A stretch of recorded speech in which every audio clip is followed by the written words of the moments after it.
এবার চাষি ভাইদের কপালটাই পুরা। এবারকার বাজারে পেঁয়াজের কোনো মূল্য নাই। অনেক বিপুল পরিমাণ চাষ করছে আমাদের কুষ্টিয়া জেলার চাষি ভাইরা।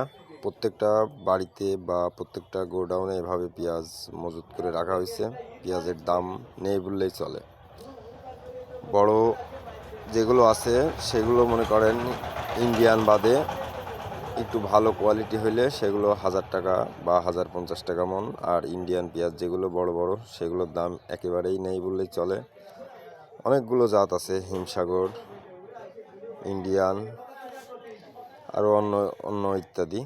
আসলেই এবারকার পেঁয়াজের বাজার নেই বললেই চলে। আমাদের চাষি ভাইদের প্রত্যেকটা ভুঁইতে অনেক বিপুল পরিমাণ খরচ, অনেক টাকা ব্যয়বহুল করে পেঁয়াজ তুলে আনছে, অথচ পেঁয়াজের কোনো বাজার মূল্য পাচ্ছে না। তাই আমাদের চাষি ভাইরা আসলেই খুব কষ্টের মধ্যে আছে।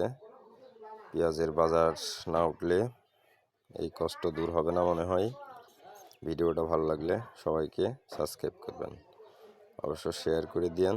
আর একটা কথা না বললেই নয়, আসলেই চাষি ভাইদের হাতে টাকা পয়সা একেবারেই নেই।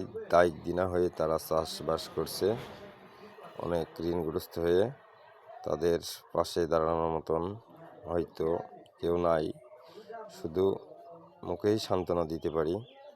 পেঁয়াজের বাজারটা যদি একটু বাড়তো তাহলে মনে হয় চাষি ভাইরা বাঁচত।